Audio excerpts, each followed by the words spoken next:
טוב, שלום לכולם. אנחנו הקבוצה שעוסקת בפלסטיקים, פולימרים וחומרים מורכבים. אנחנו 3 קבוצות, שכל קבוצה בעצם עסקה בחומר אחר. חומר ראשון PMMA, השני CFRP, והאחרון הוא ETFE. אם עושים רגע זום אאוט על כל העבודה, אז אפשר לראות שבעצם בחרנו לעשות השוואה בין 3 נושאים עיקריים על בסיס ציר אורכי, כשבפנים כמובן יש התייחסות לנושאים שונים. בחלק הראשון בעצם בחרנו להתייחס לתכונות הפיזיות והטכניות של החומרים, דרך השוואה ביניהם, שקיפות, אלסטיות, עמידות בחום. אחר כך בחרנו להראות את ציר ומשך מחזור החיים של כל חומר, שגם בפנים בחרנו לחלק את זה לחומרי גלם שממנו הדברים נמצאים, הדרך שבה משתמשים בחומרים ואיך החומר בעצם מסיים את חייו. אחר כך עשינו איזשהו drill down על התהליך של הייצור ושל העיבוד. כל חומר זה נעשה באופן קצת שונה ולכן העמקה.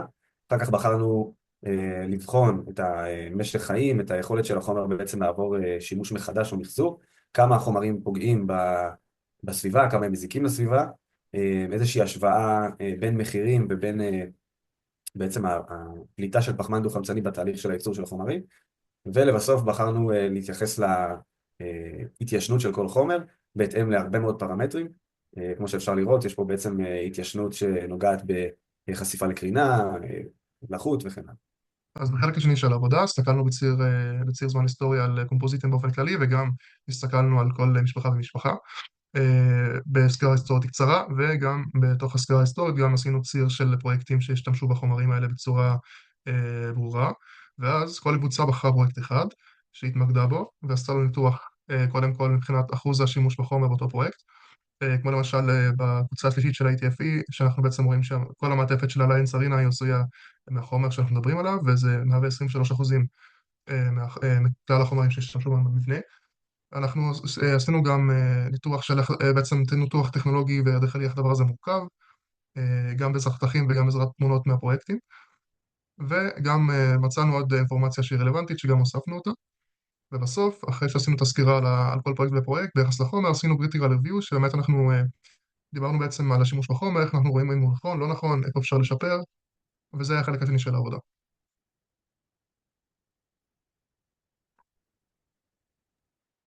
בראבו. בבקשה, אוקיי.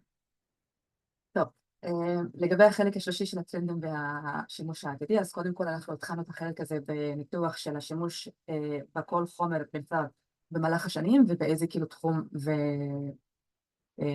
באיזה תחום זה היה כאילו בולט ביותר, עד שזה הגיע לארכיטקטורה.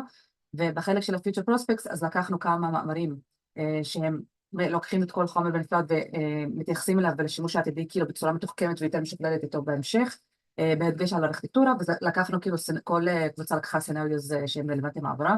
לדוגמה בקבוצה של ה-ATFE, אז אנחנו לקחנו 4 מאמרים שכל אחד מתייחס לנושא שונה, ואנחנו פשוט הקדמנו את כל הנושאים במרובעים האלה, וקישרנו אותם פשוט למושגים או להגדרות שאנחנו חושבים שהם הכי רלוונטיים בארכיטקטורה.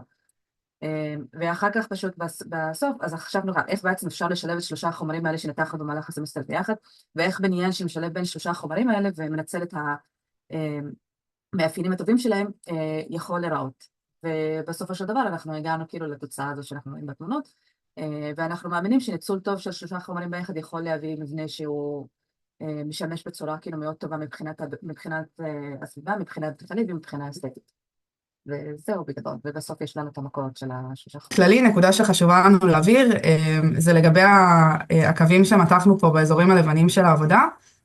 אנחנו בעצם מייצרים הקשרים שמחברים בין אלמנטים שונים לאורך העבודה, לאורך הציר האופקי בעצם, ואני אתן דוגמה אחת, למשל אם אנחנו מדברים פה על יישומים עתידיים שמסתמכים על החוזק של CFRP, בעצם יצרנו הקשר שמוביל אותנו ישירות למאפיינים של החומר ולחוזק שלו שהוא בעצם גדול.